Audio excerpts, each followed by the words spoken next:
have to write a letter to your principal requesting him to school leaving certificate. We have a question. Question is that write an application to the principal of government higher secondary school Jabalpur. अब आपको क्या करना है कि अब जो हमारे पास जो क्वेश्चन है वो कह रहा है कि आप अपने प्रिंसिपल को एक लेटर लिखिए और आपका जो स्कूल है वो है higher secondary school Jabalpur, to issue you school leaving certificate. आपको प्रिंसिपल्स को लेटर तो लिखना है, लेकिन किस लिए लिखना है कि आपको स्कूल लीविंग सर्टिफिकेट इशू कराना है, राइट. आगे लिखा है as you have to submit it in the office of SP for your selection in police department. अब ये जो स्कूल लिविंग सर्टिफिकेट है वो उसका रीजन भी लिख दिया कि ये स्कूल लिविंग सर्टिफिकेट जो है वो आपको क्यों चाहिए. कह रहा है कि आप जो है पुलिस डिपार्टमेंट में सिलेक्टेड हो चुके हैं और ये स्कूल लिविंग सर्टिफिकेट जो है वो आपको अब वहां पे जाकर एसपी ऑफिस में जमा करना है, राइट. तो अब हमारे पास तो बहुत अच्छी बात हो गई कि हमें ये क्यों चाहिए, ये क्वेश्चन में ही बता दिया है. और अभी हमने और भी क्वेश्चंस की प्रैक्टिस किया है, उसमें ये चीजें नहीं बताई गई थी कि ये चीजें लिखनी है तो क्यों लिखनी है. रीजन नहीं दिया था, यहां पे रीजन दिया है. दो रीजन दिए हैं. क्या? आपका सिलेक्शन पुलिस डिपार्टमेंट में हो गया है, दूसरा कि आपको एसपी ऑफिस में वो ट्रांसफर सर्टिफिकेट को सबमिट करना है, राइट. अच्छा, अगर ये रीजन नहीं दिए होते तब क्या होता है. अभी तो हमारे पास क्वेश्चन में ही रीजन दिया है तो हमारे लिए तो ये क्वेश्चन आसान से मतलब आसानी से बन जाएगा. लेकिन अगर ये रीजन नहीं होता इस पे तब हम क्या करते, तब आपको रीजन अपने से ही सोचना पड़ेगा, राइट. रीजन हम क्या सोच पाते, हम सोचते वेरी कॉमन रीजन है कि आप बोलते हैं कि my father has been transferred to another city. उस दिन मैंने समझाया था, my father has been transferred to another city, so I am unable to continue my schooling in this city. Kindly issue me my school leaving certificate. इस तरीके से हम ये रीजन लिख सकते हैं. बट हमारे साथ अब ये सोचने की जरूरत ही नहीं है क्योंकि क्वेश्चन में ही रीजन दिया है. ओके, आप सभी को पता है कि अब हमें यहाँ पे एक लेटर लिखनी है.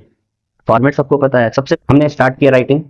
सबसे पहले हमने सेंडर का एड्रेस लिया, वो हमने अपने से बनाया क्योंकि क्वेश्चन में एड्रेस नहीं दिया हुआ है, राइट. और ना ही यहाँ पे आपका नाम दिया है कि आप कौन है, तो ये सब हमें अपने से ही करना है. तो मैंने सेंडर एड्रेस बनाया 147 आधार ताल जबलपुर. अब जबलपुर क्यों लिया भाई, वो इसलिए क्योंकि स्कूल ही जबलपुर का है. जबलपुर का स्कूल है तो आप वहीं पढ़ रहे हैं तो आपका एड्रेस भी तो वहीं होगा ना. ऐसा तो नहीं कि आप डिंडौरी में रहते पर जबलपुर में रह रहे हैं, वो भी स्कूल में, कैसे रोज अप डाउन करोगे. तो मतलब इस तरीके से सोचना पड़ेगा, राइट. तो अब हमने वहीं का एड्रेस लिया. एड्रेस के बाद हमने एक लाइन लीव किया. Then what we write, date when you are writing the letter. okay? इसके बाद फिर से हमने एक लाइन छोड़ा और फिर हमने रिसीवर का एड्रेस लिखा. यहां से तक तो आप सबसे बन जाएगा क्योंकि अब हमने बहुत सारे लेटर्स की प्रैक्टिस कर लिया है. ये सब तो कॉमन है. हमने कहा कि यहाँ पे रिगार्डिंग लिख दीजिए और आगे वाला आने वाला जो सेंटेंस है वो आपको क्वेश्चन से ही मिल जाएगा. क्या? Regarding school leaving certificate, right. Sender address लिखने के बाद हमने डेट लिखा. डेट लिखने के बाद रिसीवर एड्रेस लिखा. फिर इसके बाद हमने जो भी मैटर पे ये जो एप्लीकेशन है उसका सब्जेक्ट लिखा है. इसके बाद जो है हमने एक बॉडी स्टार्ट की सैल्यूटेशन के बाद, और हमारी बॉडी कुछ इस तरीके से है कि कह रहा है कि आई वांट टू स्टेट. मैंने इस लाइन को चेंज नहीं इसलिए नहीं किया क्योंकि आपने अभी तक जितने भी एप्लीकेशन में है ये लिखने की आपकी हैबिट हो गई है ना. आप यहाँ पे ये भी लिख सकते थे, you will be happy to know that. आपको ये जानकर बहुत खुशी होगी कि मेरा सिलेक्शन पुलिस डिपार्टमेंट में हो गया है. पर मैंने इसको इसलिए चेंज नहीं किया कि हम प्रैक्टिस तो करते जा रहे हैं. अब जिस लाइन की प्रैक्टिस हो चुकी है और अगर हम वो लाइन लिख सकते हैं तो चेंजेस ना करें तो बेटर है, ताकि हमारे लिए इजी हो जाएगा, है ना, कि चलो सब कुछ सेम है भाई. ओके, तो अब हम लिख रहे हैं कि I want to state that, मतलब मैं आपसे बताना चाहता हूं I have been selected in police department, कि मेरा सिलेक्शन जो है वो पुलिस डिपार्टमेंट में हो गया है. आगे लिखा है and I have to submit my school leaving certificate. और अब मुझे जो है मेरा स्कूल लिविंग सर्टिफिकेट, एक्चुअली मैं पढ़ रहा था, मैं रोज स्कूल जा रहा था. अब जो है मेरा सिलेक्शन जब पुलिस डिपार्टमेंट पे हो गया तो मैं दो जगह तो नहीं आ सकता, राइट. तो अब जो है मुझे यहां से मेरा स्कूल लिविंग सर्टिफिकेट दे दीजिए, ताकि मेरा जब यहां से ये हो जाएगा तो मेरा नाम कट जाएगा, तो अब मैं वहां जा सकूंगा. किसी एक ही जगह एक व्यक्ति जाएगा ना.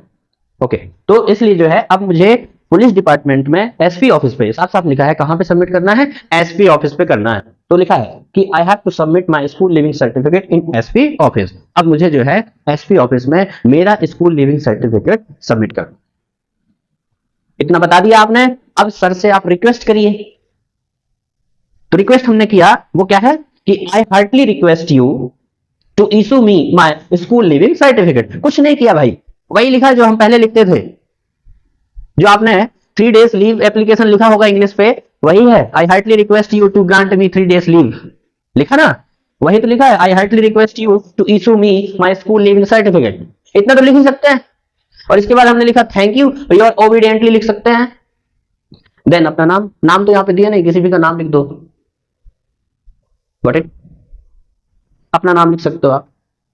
तो इस तरीके से हमने अभी एक एप्लीकेशन लिखा जो किसके बारे में था, स्कूल लिविंग सर्टिफिकेट के बारे में था, और हमने वही रीजन लिखा है जो क्वेश्चन पे दिया है। अगर क्वेश्चन पे रीजन नहीं है तो उसके लिए मैंने अलग से बताया है। आप चाहे तो यही रीजन लिख सकते हो, डजंट मैटर कि क्वेश्चन में वो रीजन दिया होगा, नहीं दिया ये रीजन लिखेंगे, कोई दिक्कत नहीं है। रीजन तो रीजन होता है, आपको अपना काम कराना है। आप झूठ नहीं बोलते क्या? घर में कुछ खेलना कूदना घूमने जा रहे, लिख दिया एप्लीकेशन सर तबीयत खराब है, लिख दिया कि नहीं लिखा? लिखा ना। और कहां है, मेला घूम रहे हैं उधर, कम मेला घूम रहे हैं, और लिखा क्या, तबीयत खराब है। सर को थोड़ी ना पता कि तबीयत खराब है। तो रीजन होता है, आपको एप्लीकेशन देना है, अपना काम कराना है, तो आप अपने मन से रीजन बनाकर लिख सकते हो। हमने ये रीजन इसलिए लिखा है क्योंकि क्वेश्चन में ही वो रीजन दिया। ओके, बन जाएगा। Okay, do it.